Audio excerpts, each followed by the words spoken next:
Ukraine युद्ध ने drone की ताकत दुनिया को समझाई। ईरान ने ड्रोन की शक्ति को पहले ही समझ लिया और शाहिद बनाया, जो यूक्रेन के खिलाफ रूस के बहुत काम आया।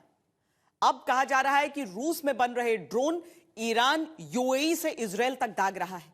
लेकिन ड्रोन के अलावा ईरान की मिसाइल पावर ने भी युद्ध में नई आग लगाई है, जहां यह सवाल उठ रहा है कि सेना और सैन्य बजट बड़ा होने से युद्ध में अपर हैंड होने की गारंटी नहीं है। महीने भर से चलते महायुद्ध में ईरान की सबसे बड़ी ताकत उसके ड्रोन बनकर उभरे, जिनके दम पर दावा है कि इजराइल में हाइफा सिटी तक यूं ड्रोन से हमला किया जा रहा है। हालांकि जो दावा ईरान करता है, इजराइल उसे साफ साफ नकारता है। लेकिन ड्रोन और फिर मिसाइल इस युद्ध में ईरान को अब तक मजबूती से लड़ने की ताकत देने वाले दो हथियार बने हैं, जिनकी चर्चा बहुत की जा रही है। लेकिन अब सेंट्रल ईरान में इजराइल ने दावा किया कि ईरान की अंडरग्राउंड मिसाइल सिटी पर हमला कर दिया गया है। तो क्या इजराइल और अमेरिका समझ चुके हैं ईरान को युद्ध में घुटने पर लाना है तो उसकी मिसाइल और ड्रोन क्षमता को जल्द से जल्द खत्म करना हो? क्यों ये करना होगा, इसे ऐसे समझिए। अमेरिकी सेंट्रल कमांड की तरफ से जारी वीडियो में बताया जा चुका है 11,000 से ज्यादा सैन्य ठिकाने ईरान में निशाना बनाए जा चुके हैं। लेकिन फिर भी अमेरिकी राष्ट्रपति तक को ईरानी मिसाइल का लोहा मानते देखा गया।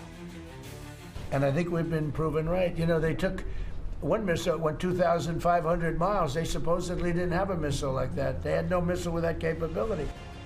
ईरान के पास मार्च की शुरुआत में 3,000 मिसाइल होने का दावा किया गया, जबकि अब एक महीने बाद ईरान दावा करता है 70% मिसाइल पावर बची है। तो क्या अब तक 900 मिसाइल से ही हमला ईरान ने किया?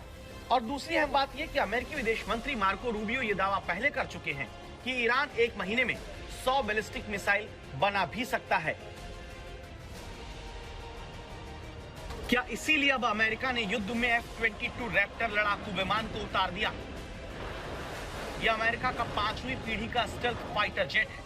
ये जेट हवा से हवा और हवा से जमीन दोनों तरह के मिशन में सक्षम है, लेकिन इसका मुख्य काम दुश्मन के विमानों को मारना है। ये दुनिया का सबसे उन्नत हवाई वर्चस्व वाला जेट कहा जाता है। क्या इस फाइटर जेट के जरिए मिसाइल ठिकानों को ध्वस्त करने की तैयारी में ईरान के भीतर अमेरिका जुटने जा रहा है?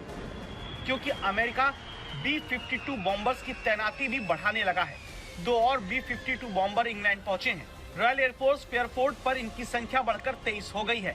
मतलब साफ है कि अमेरिका ईरान के करीब लंबी दूरी की स्ट्राइक क्षमता तेजी से बढ़ा रहा है।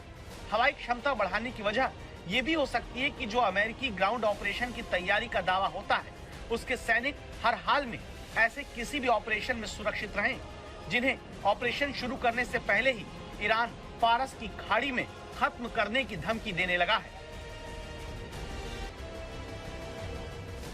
खाड़ी के देशों में अमेरिका के जो सैनिक पहले से मौजूद हैं, उनको ईरान शुक्रवार से ही धमकी देता आ रहा है। न्यूयॉर्क टाइम्स की रिपोर्ट के हवाले से ही दावा है, खाड़ी देश में अमेरिकी सैनिकों की तरफ से इस्तेमाल किए जाने वाले 13 मिलिट्री बेस में से कई लगभग अब रहने लायक नहीं है, जिनमें कुवैत के बेस जो ईरान के बगल में है, वहां सबसे ज्यादा नुकसान की आशंका है।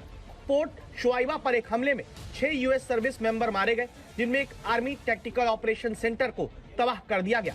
ईरानी ड्रोन और मिसाइलों ने अली अल सलेम एयरबेस को निशाना बनाया, जिसमें एयरक्राफ्ट के स्ट्रक्चर को नुकसान पहुंचा और लोग घायल हुए। कतर में ईरान ने यूएस सेंट्रल कमांड के रीजनल एयर हेडक्वार्टर अल उदीद एयरबेस पर हमला किया, जिसमें एक अर्ली वार्निंग रडार सिस्टम को नुकसान पहुंचा। बहरीन में एक ईरानी अटैक ड्रोन ने यूएस 5th फ्लीट के हेडक्वार्टर में कम्युनिकेशन इक्विपमेंट पर हमला किया। सऊदी अरब में प्रिंस सुल्तान एयरबेस पर ईरानी मिसाइल और ड्रोन ने कम्युनिकेशन इक्विपमेंट और कई रिफ्यूलिंग टैंकर को नुकसान पहुंचाया। इराक में ईरान की प्रॉक्सी ने युद्ध की शुरुआत में एरबिल के एक महंगे होटल पर ड्रोन से हमला किया। ईरानी अधिकारियों ने यूएस मिलिट्री पर अमेरिकी सैनिकों को होटल में रखकर आम लोगों को अपना सुरक्षा कवच बनाने के तौर पर इस्तेमाल करने का आरोप लगाया है। तस्नीम न्यूज एजेंसी के मुताबिक इस्लामिक रेवोल्यूशनरी गार्ड्स कॉर्प्स की इंटेलिजेंस ब्रांच ने इलाके के लोगों को एक मैसेज में कहा है, हमें अमेरिकियों की पहचान करने और उन्हें टारगेट करने के लिए मजबूर होना पड़ रहा है, इसलिए बेहतर है कि उन्हें होटल में ना पनाह दें और उनकी जगहों से दूर रहें। Iranian ballistic missiles are believed to be the largest in terms of an arsenal in the region. Iran has close range, short range, and medium range ballistic missiles, and Iran has various classes of land attack cruise missiles as well. Hasan तेहरानी मुकदम को Iran का missile man कहा जाता है। Iran की missile शक्ति को खड़ा करने में उनका बहुत बड़ा योगदान है। उन्होंने ऐसे समय में काम शुरू किया जब ईरान के पास आधुनिक मिसाइल क्षमता बहुत सीमित थी। बाद में यही क्षमता ईरान की सैन्य नीति का अहम हिस्सा बन गई।